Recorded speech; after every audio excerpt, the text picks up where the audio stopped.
Nous sommes en direct dans cette édition spéciale. Tout à l'heure, on aura bien sûr la liste des candidats officiels qui vont donc concourir pour la présidentielle d'octobre prochain. Oui, disons qu'on est dans le timing prescrit par la loi qui demande qu'après la réception, on a tous commenté ici sur ce plateau et ailleurs tout le processus de réception de candidature, des heures de dépôt, les premiers à déposer, les curieux, les non curieux, les spéciaux et tout cela. Maintenant, après ça, il faut laisser le temps à au Conseil électoral. Voilà. Pour être plus exact, parce qu'il y a la direction des élections qui reçoit. Maintenant, c'est le Conseil électoral qui s'est mis au travail pour aujourd'hui dire qui, d'après eux, d'après les textes et autres, a déposé les dossiers complets. Et qui est donc susceptible d'être un potentiel candidat, qui sera candidat. Qui sera candidat finalement. Après le dépôt des candidatures dans Roland Tapi, quels sont ceux qui sont retenus par le Conseil électoral d'Elections Cameroun pour l'élection présidentielle d'octobre prochain? Eh bien, rendez-vous est pris dans quelques heures seulement. Mais en attendant, Roland Tapi, on nous fait remarquer que les faux documents se multiplient sur la toile à l'approche du scrutin présidentiel. De nombreux faux documents et informations non vérifiées circulent actuellement sur les réseaux sociaux, ce qui rend davantage difficile, bien sûr, le travail de vérification. Bien évidemment, il faut dire que par le passé, on a connu de pareils phénomènes, mais ça prend véritablement une ampleur inquiétante. C'est la circulation des fausses informations. C'est vrai qu'il est connu qu'en période électorale, la manipulation fait partie des méthodes utilisées par les uns et les autres pour soit essayer de déstabiliser l'opinion, soit essayer d'avoir des personnes acquises à la cause de telle ou telle personne. Mais là, effectivement, il faut dire que la manipulation a pris un pas vraiment important dans tout ce qui est en train de se passer maintenant. Et si les journalistes eux-mêmes ne sont pas très attentionnés, ils vont être forcément l'objet de la manipulation et pourraient même être accusés de prendre fait et cause pour tel ou tel, alors que eux-mêmes sont manipulés parfois sans le savoir. D'où l'importance effectivement en cette période d'être vraiment attentif, de s'assurer que les informations qu'on a sont de bonnes sources, même quand on a l'impression ou bien la première intention que c'est de bonnes sources, ça n'empêche en rien de toujours essayer de vérifier encore, parce que là franchement on vous dit que ce document est vrai, après on dit que c'est faux, après on dit que c'est vrai. Finalement, vous ne savez même pas ce qui est vrai, faux ou faux vrai. Même là, la preuve même, pour l'heure initialement annoncée pour la publication de ces listes, on n'est pas très sûr également, on est un peu embêté, on ne sait pas finalement si c'est 12 heures, si c'est 14 heures, parce que là même... Il y a plein de documents qui circulent sur la pour parler de la même heure. Là, ça rend inquiet quand même. Prenons donc la direction de Yaoundé pour essayer de retrouver Sébastien Oyebe qui se trouve du côté des Lekam. Sébastien Oyebe, bonjour.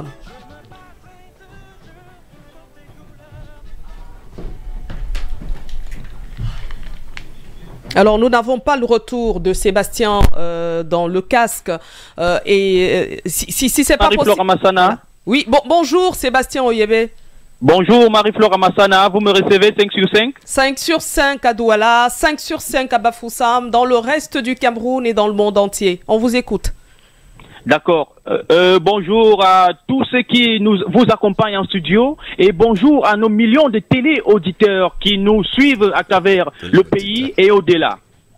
Alors, Sébastien Oyebe, vous êtes déjà à Elekam, vous êtes depuis 2 heures de temps maintenant. Qu'est-ce que vous voyez? Est-ce que finalement cette liste sera publiée à 12 heures?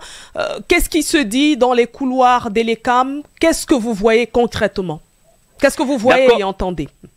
D'accord, Marie-Flore Amassana. Nous sommes, comme vous l'aviez signifié à l'entame, nous sommes en ce moment à Elekam, Élection Cameroun, où tout se peaufine pour la grande cérémonie de la publication de la liste officielle des candidats à l'élection présidentielle du 12 octobre prochain. Ici, les préparatifs vont bon train, les chaises sont déjà en place. Du côté de la poste centrale, le dispositif, quand nous venions ici, le dispositif sécuritaire, impression fonctionne. Les forces de maintien de l'ordre quadrillent la zone. Les enquêtes sont strictement filtrées. Au niveau de la sécurité, nettement, elle est renforcée. L'ambiance qui se dégage ici est digne des grands jours. Les chaises réservées aux partis politiques, aux députés, aux institutions et aux autres invités sont déjà installées. J'ai pu échanger avec quelques agents d'Elecam à propos de l'horaire du début. Pour l'instant, rien n'est figé. La cérémonie peut commencer à l'heure prévue, c'est-à-dire autour de 12h, 12h30, mais un décalage reste possible avec les nombreuses articulations qui sont prévues d'ici 14h, on aura la liste. Les premières arrivées sont déjà enregistrées. La presse nationale et internationale est massivement mobilisée pour couvrir ce moment clé du processus électoral. Cependant, à l'instant où je vous parle, les représentants des partis politiques ne sont pas encore arrivés, bien que leur place soit déjà disposée. Je reste sur place, Marie-Flore Amassana, pour vous faire vivre chaque instant de cette journée décisive. Mais vous ne partez pas encore, Sébastien Oyebe. C'est vrai qu'il faut préciser à nos auditeurs, beaucoup se sont demandé, est-ce que ça a toujours été comme ça lors de la publication de la liste des candidats, notamment retenus pour la présidentielle? Eh bien oui, ça a toujours été comme ça. Il y a toujours eu une cérémonie pour la publication solennelle de la liste, tout récemment encore. On l'a vu avec les sénatoriales. Mais là, on parle de la présidentielle, un enjeu énorme pour cette année.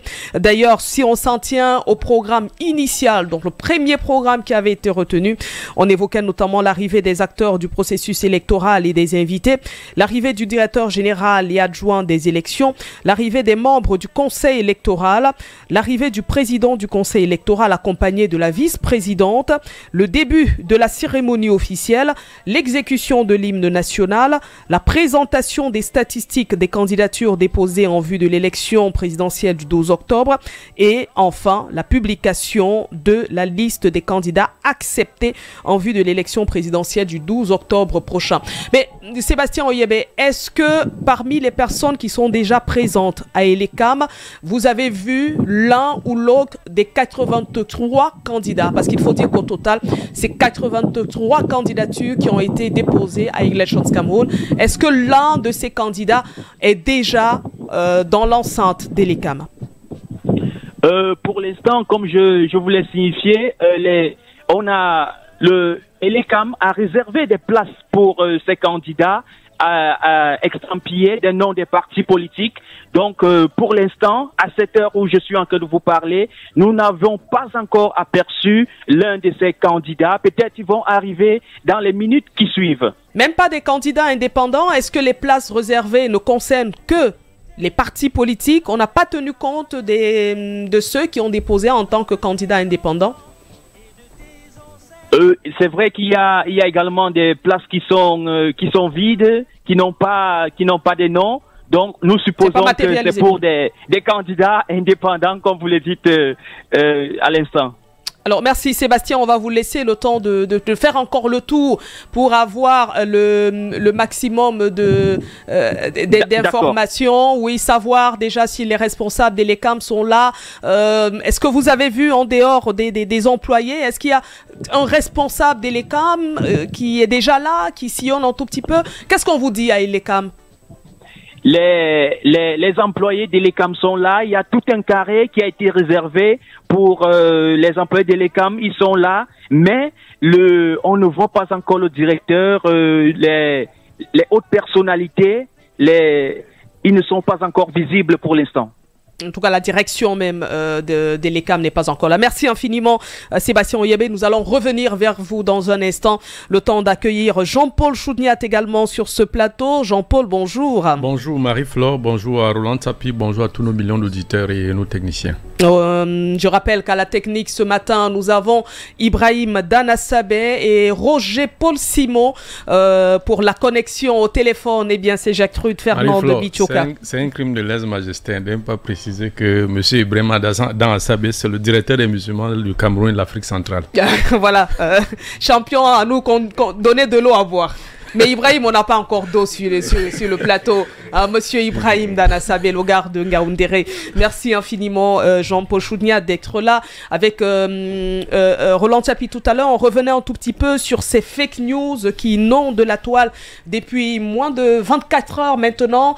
Il y a plein d'informations qui circulent, mais à la réalité, il n'en est rien. Un tout petit peu comme ce communiqué qui a été signé venant des Nations Unies hier, qui a fait le tour, même dans les groupes WhatsApp de famille, pour dire faites attention, ça sera compliqué de circuler à Yaoundé samedi, que non, les Nations Unies n'ont jamais rien écrit de semblable.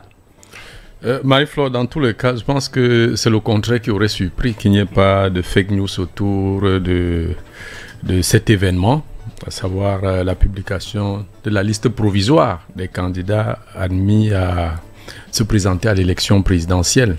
Je pense qu'on commence à s'y habituer avec le phénomène de fake news où même quand un courrier sort de la présidence, on vous dit que c'est un fake. Donc si en haut lieu, on a déjà des correspondances qui sont qualifiées ou à la fin se révèlent être des fake news, nous imaginons bien que ce n'est pas les Nations Unies qui ne seront pas, victimes de ces petits coups-là. Donc, je pense que ce qu'il y a à faire, c'est de rester vigilant.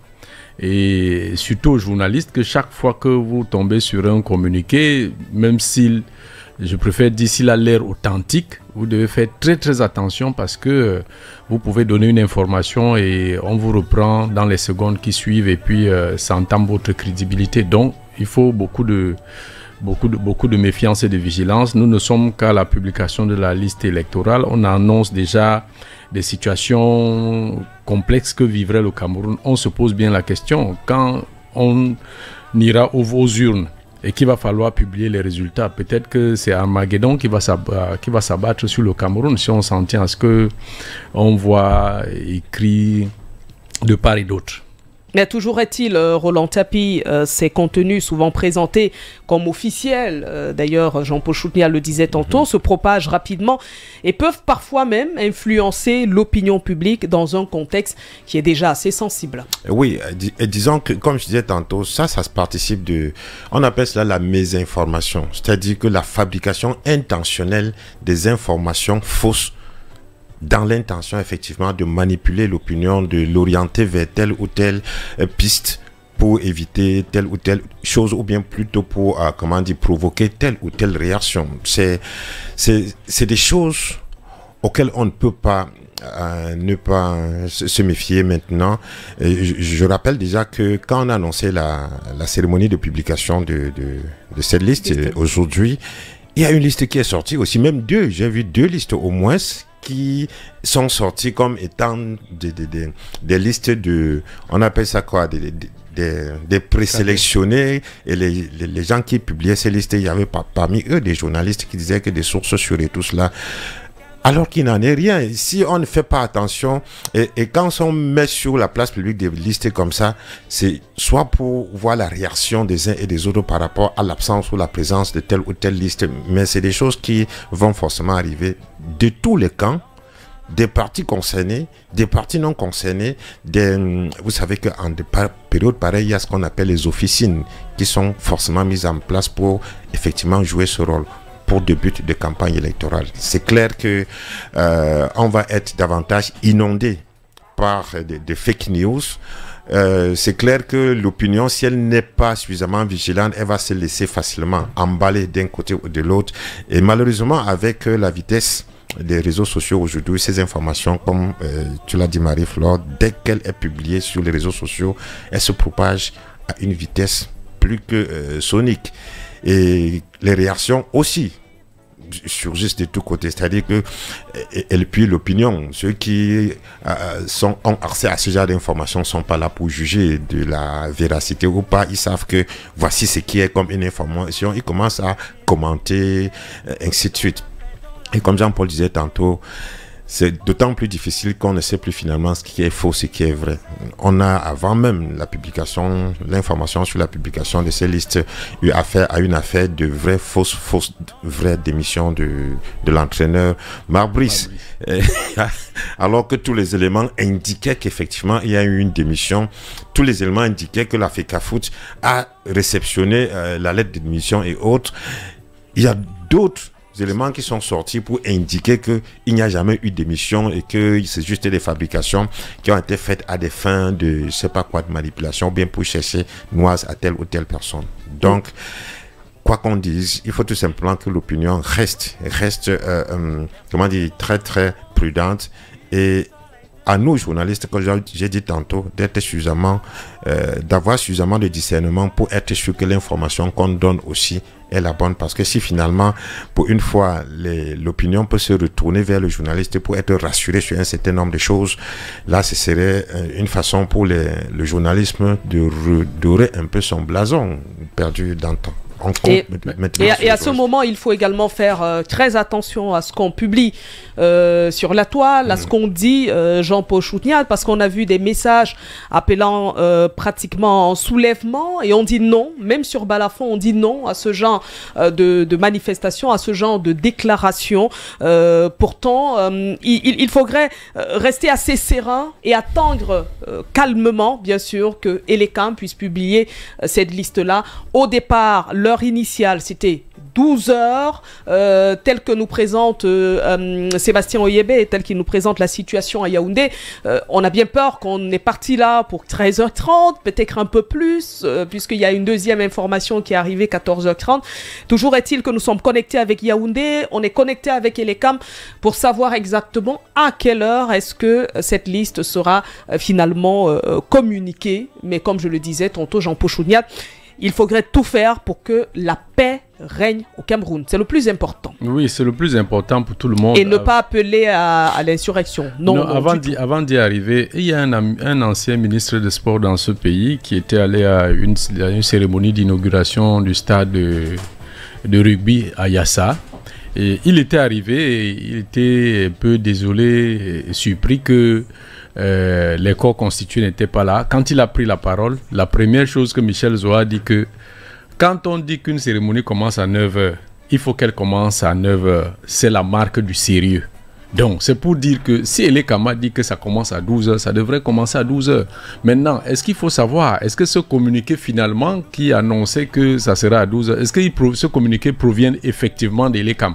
Comme nous sommes dans un environnement où il y a des fakes, parce que rien n'explique qu'une institution aussi sérieuse donne une heure d'une cérémonie et se retrouve à ne pas la respecter sans qu'on ait de communication autour pour dire qu'en raison de X ou Y raison, on ne pourra pas, la cérémonie ne pourra plus se tenir à Est-ce que seulement cet aspect de la chose ne montre pas que le climat est assez électrique quand même? Non, le climat est assez électrique parce que des gens aussi ont contribué à ce que le climat soit électrique. Donc je pense que il ne faut pas se le cacher. Toute cette mobilisation, s'il y en a une, parce qu'il y avait par exemple hier un communiqué, je ne sais pas si c'est un fake, attribué à la délégation générale à la sécurité nationale qui a annoncé un déploiement des forces de maintien de l'ordre dans certains points stratégiques de la ville de Yaoundé. Mais Sébastien Oyebe nous a confirmé qu'effectivement il y a des forces de maintien de l'ordre qui sont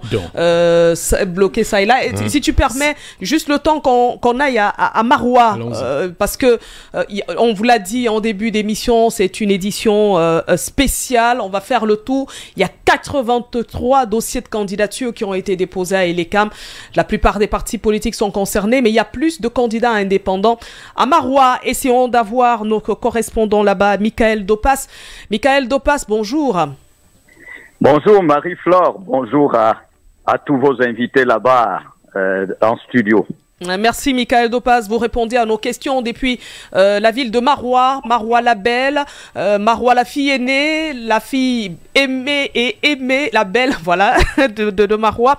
Mais comment s'est réveillé Maroua ce matin? Quelle est l'ambiance? Est-ce que les populations de Maroua attendent aussi, comme le reste du Cameroun, de vivre ou d'écouter, d'avoir cette liste officielle de candidat à la présidentielle d'octobre prochain. Comment vit Marois ce matin? Oui, justement, le climat est quelque peu morose.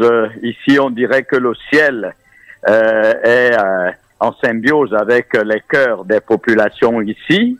Après, il faut dire que tout le monde a son poste de récepteur à l'oreille. Pour d'autres, on capte radio balafon à travers leurs écrans de télévision sur les fréquences que vous connaissez, 923. Il y a également le 515 pour ceux qui veulent regarder les images. Pour l'instant, on est en train d'attendre. Nous sommes dans l'attente. Je vous appelle en direct du siège de l'UNDP à Marois. Ici, on est en train il y a une grande réunion qui est en train de se dérouler en ce moment. C'est d'ailleurs pour cette raison que nous n'aurons pas la latitude d'avoir le représentant pour ce premier appel. Peut-être on aura la latitude de l'écouter tout à l'heure, mais il faut dire que tout le monde attend vivement cette proclamation, cette publication des listes officielles pour cette présidentielle.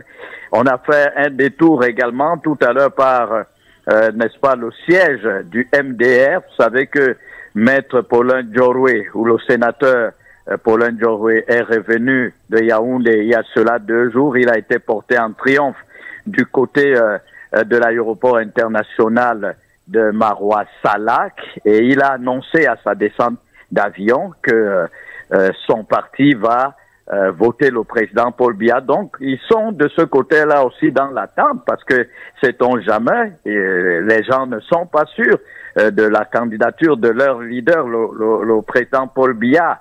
Il y en a qui disent que, puisque le Rassemblement démocratique du peuple camerounais a 2 candidats à cette élection, et la possibilité, n'est-ce pas, de voir Biya aussi être écarté n'est pas à écarter ici dans n'est-ce pas, dans le QG du MRC, pardon, du MDR. Du MDR. C'est vrai que je parle du MRC justement parce que je vois le responsable régional, n'est-ce pas, docteur Boutier, qui fait son entrée dans ce QG. Vous savez que l'UNDP cherche à ratisser large.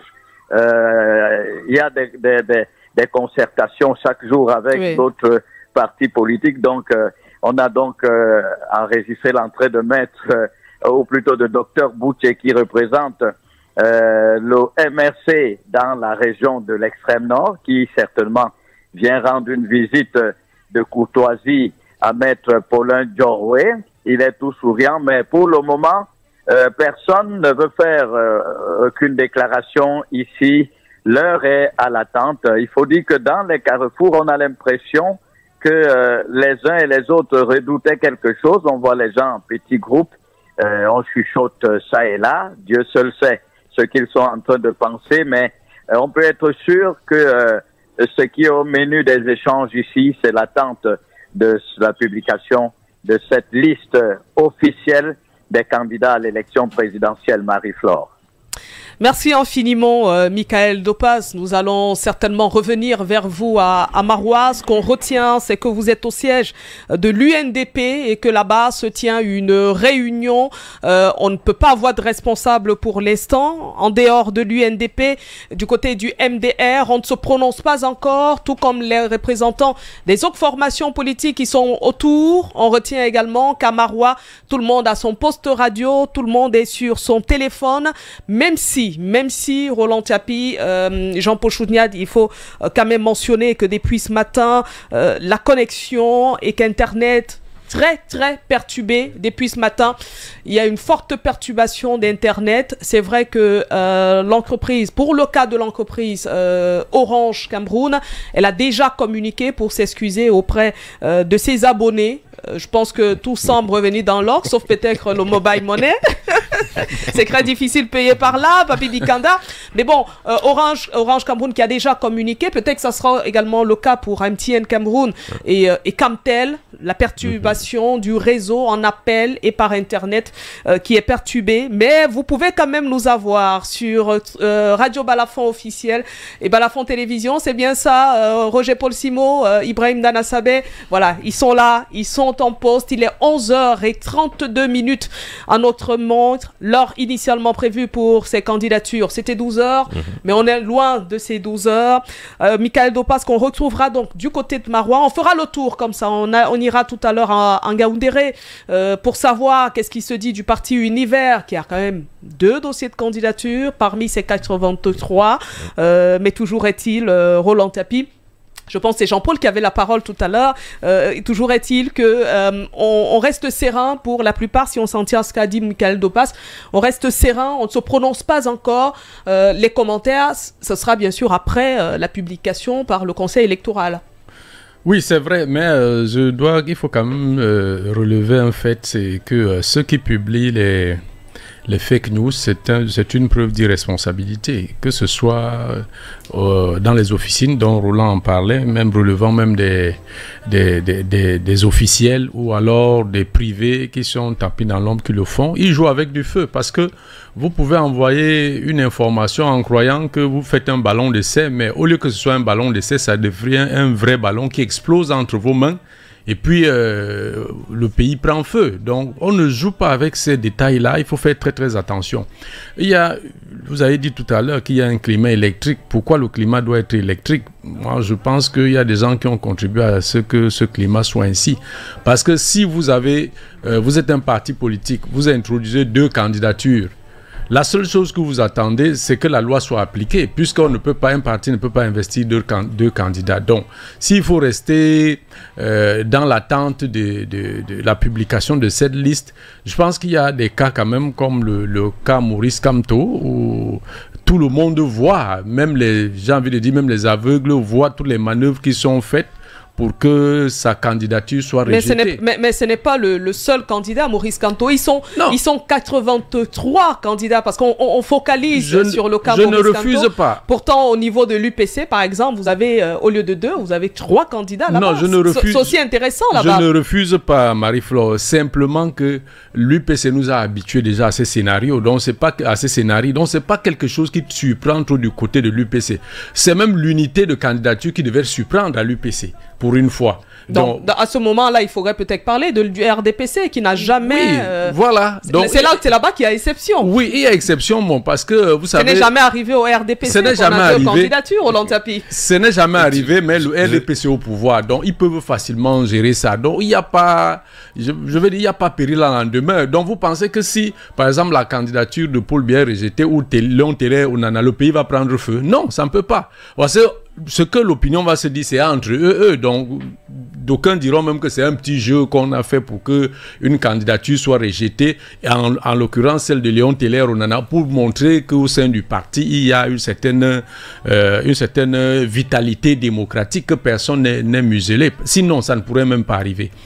Autre chose que je voulais dire, c'est le spectacle qu'on fait autour de la publication d'une liste provisoire des candidats qui doivent aller à l'élection présidentielle. Donc, si on publie cette liste provisoire, il y a tout ce spectacle. C'est-à-dire que les cas des contentieux qui iront au Conseil constitutionnel, quand on va sortir la liste finale, on va donc organiser une très grande fête pour présenter à l'opinion que voici enfin les candidats qui iront à l'élection présidentielle. Mais Jean-Paul, qui fait la publicité? Mais justement...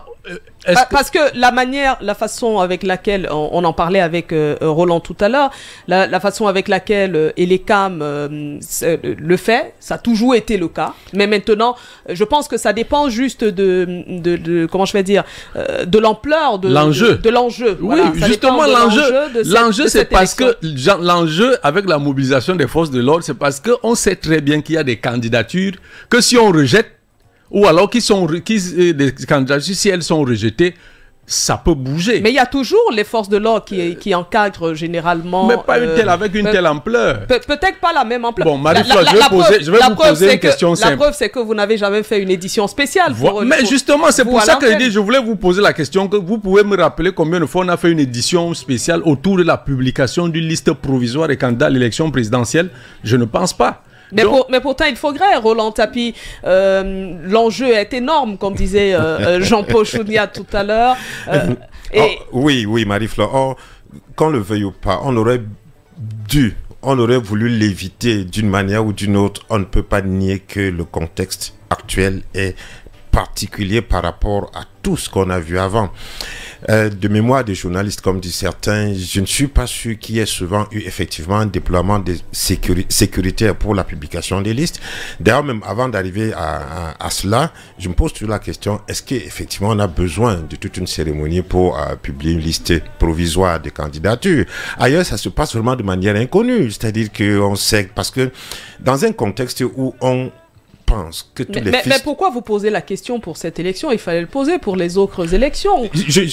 Parce que l'ECAM a toujours mis sur pied un moment, un arrêt pour dire voilà les candidatures que nous avons retenues, notamment le Conseil constitutionnel. Je dis que mon interrogation n'est pas limitée à cette élection.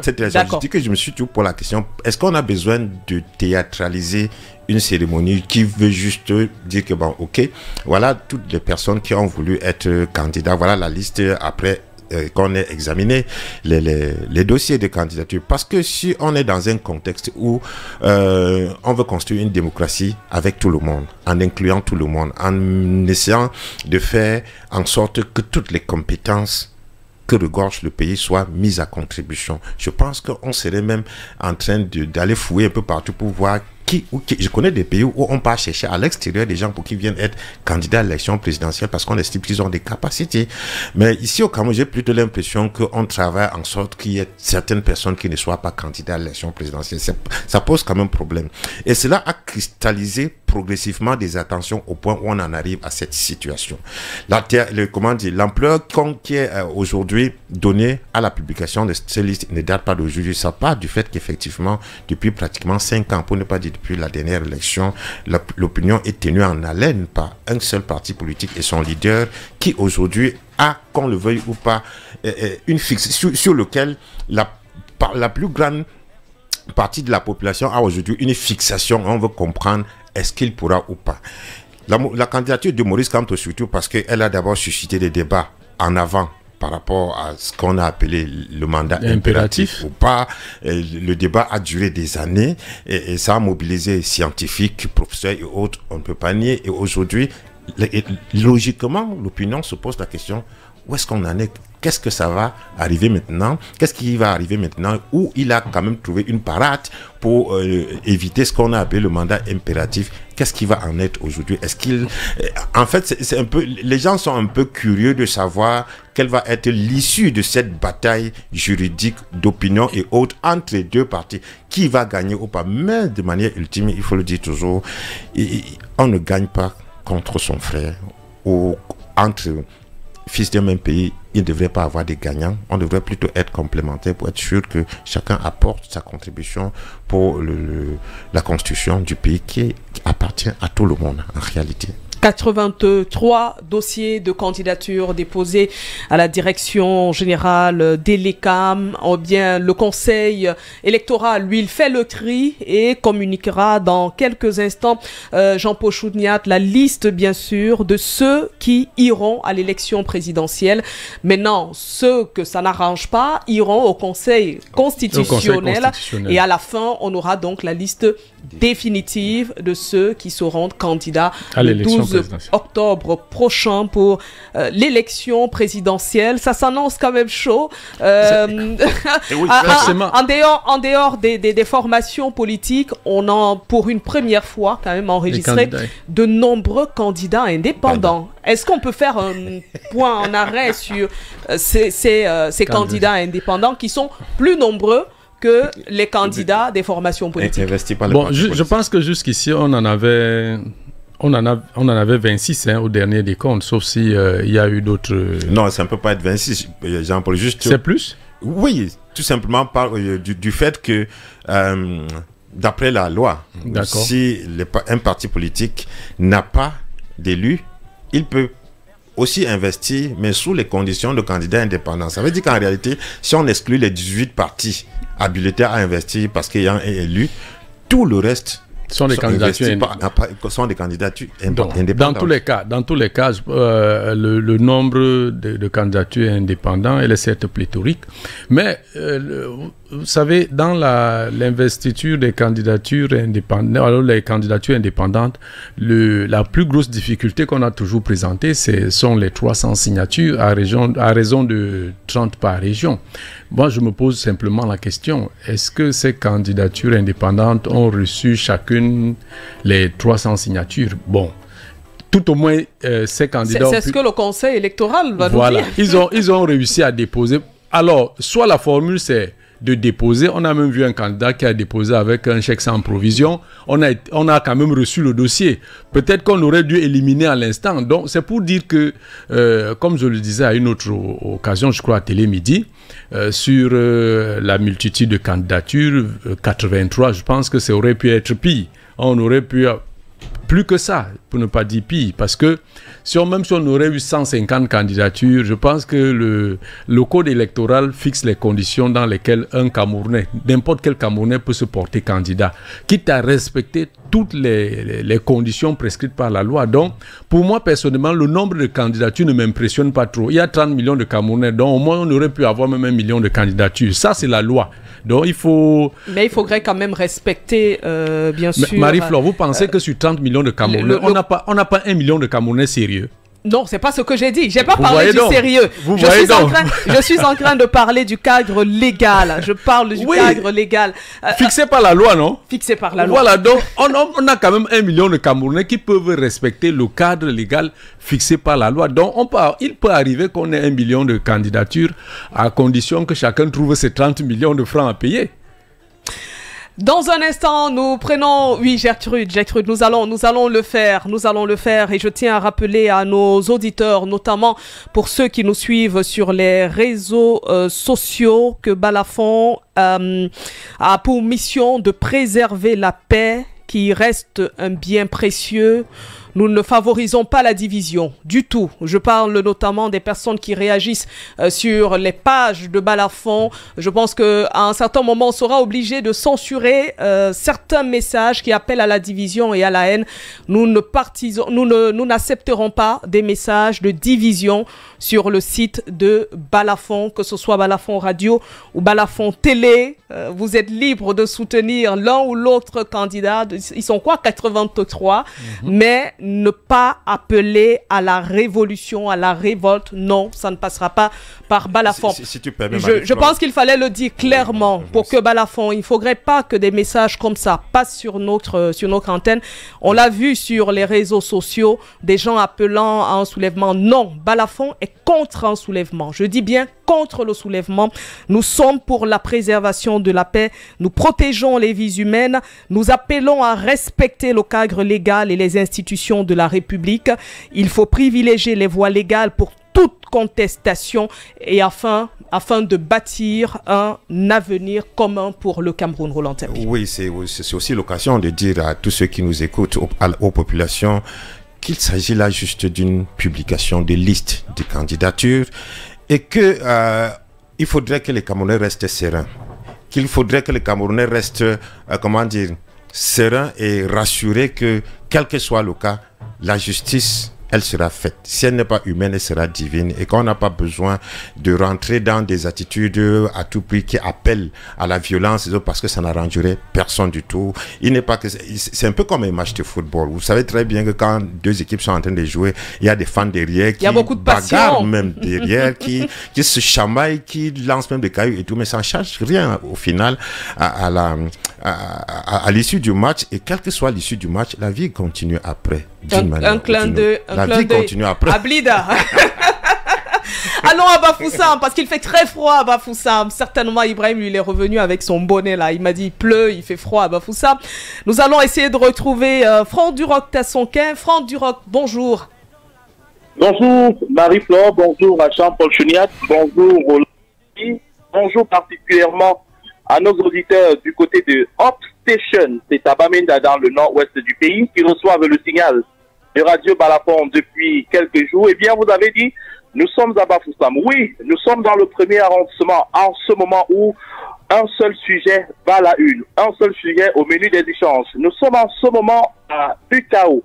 C'est un cadre de référence ou encore un cadre qui accueille pas mal de personnes et surtout des personnes d'une certaine catégorie. À notre arrivée ce matin, la question était au centre des discussions.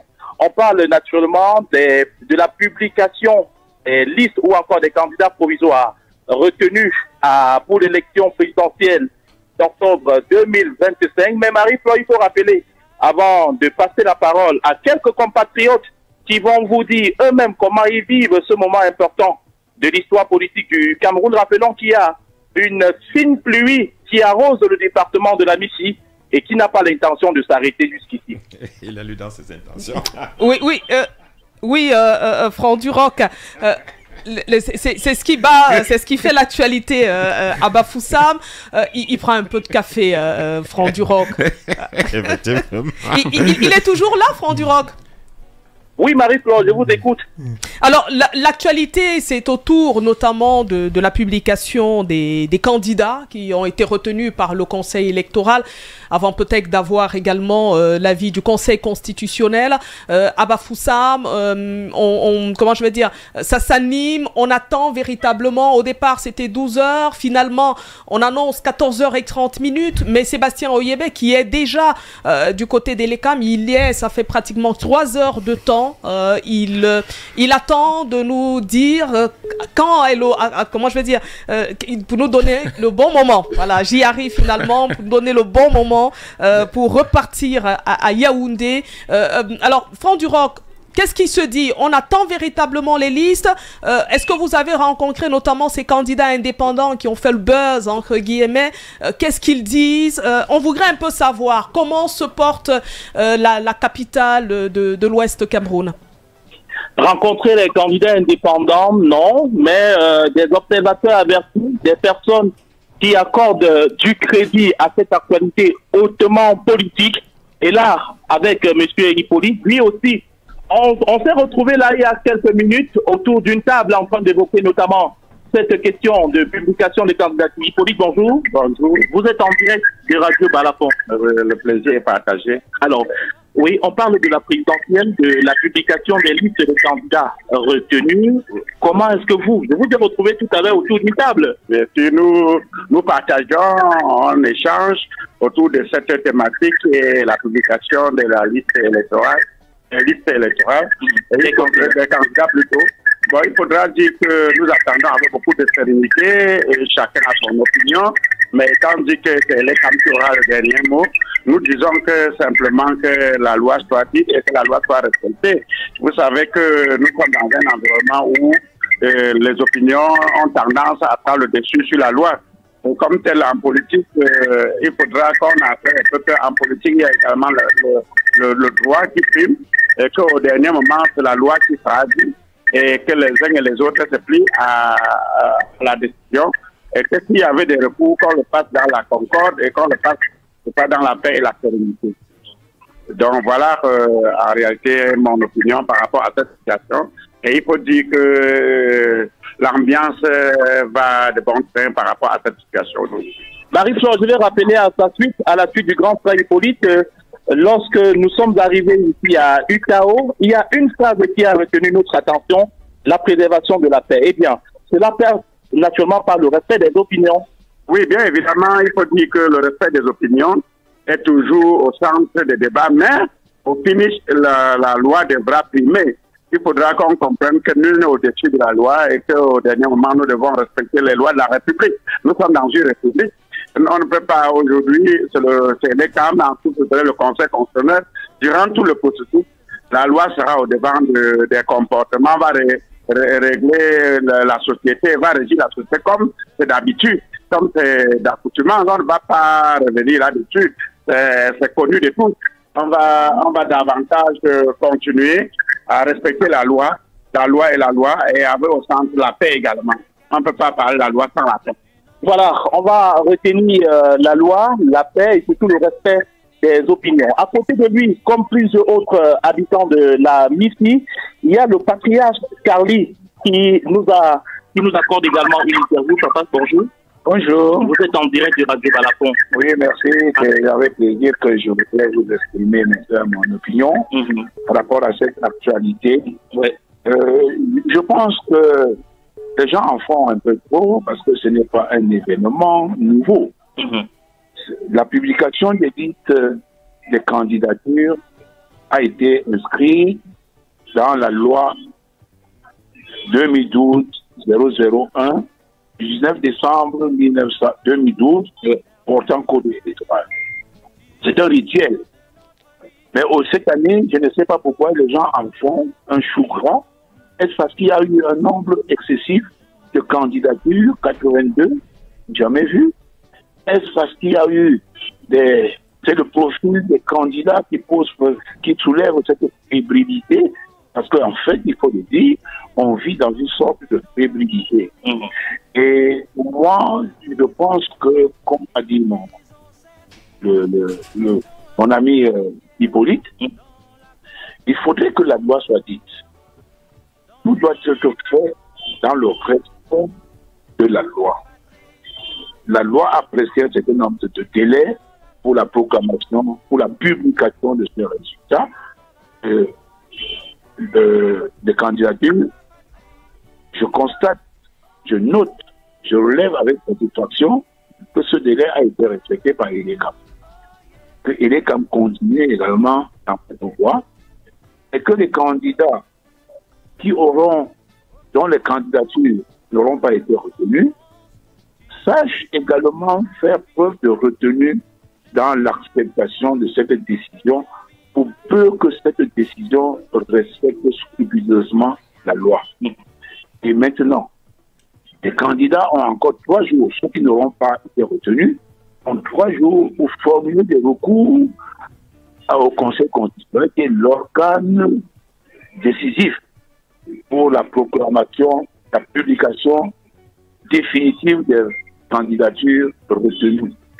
Et à ce moment-là, il faudrait donc que tous ceux qui n'auront pas été retenus placent le Cameroun au-dessus, n'est-ce pas, des ambitions, parce que la participation à une élection présidentielle ou quelque chose, ce n'est pas une question de vie ou de mort.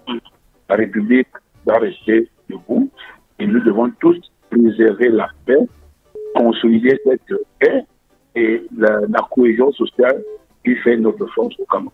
Est-ce que vous comprenez cet engouement autour de la publication des listes des candidats provisoirement retenus? Oui, comme je l'ai dit tantôt, je comprends cet engouement. Ce qui se passe en 2025 n'est pas la même chose qu'en 2018, ni dans les élections passées. Effectivement, par contre, il y a d'abord la pluralité des candidatures. 82 candidatures, 83 candidatures pour une élection présidentielle. Ça, c'est d'abord le premier point. Et le deuxième point, c'est peut-être le profil des candidats et un certain nombre d'événements que nous avons vécus qui avaient trait au mandat impératif, qui devait être nul, et au fait que certains candidats n'ont pas eu d'élu dans leur parti politique et ils sont partis donc emprunter des élus dans d'autres. Je parle par exemple du candidat présenté par le Manidem, le candidat présenté par l'Univers. Donc, ça suscite quand même quelques curiosités pour savoir si à ce niveau-là, les candidatures ont respecté toute la procédure nécessaire. Et je crois que c'est pour cela que cette publication est attendue avec beaucoup plus de fébrilité que par le passé. Voilà, Marie-Flore, connaissant qu'il y a autre ou encore plusieurs autres régions qui intervenir en direct dans cette édition spéciale, nous vous retournons l'antenne à Douala tout en rappelant que nous campons sur place ici à Bafoussam pour vous faire vivre le minute by minute ou encore vous faire ressentir pas mal d'émotions parce qu'il y a des émotions autour. Merci infiniment, Franck Duroc Tassonkin, qui est en train de prendre un petit café, un petit...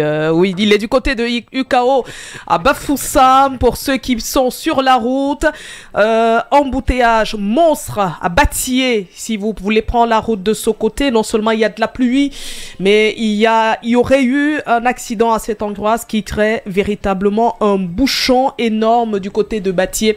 Beaucoup de patience pour ceux qui vont prendre la route de ce côté du Cameroun. Nous ferons le tour dans un instant au Manidem, à Douala, retrouver Emmanuel Coco. Juste le temps de la publicité, nous avons des engagements publicitaires. Juste le temps de la publicité et nous revenons.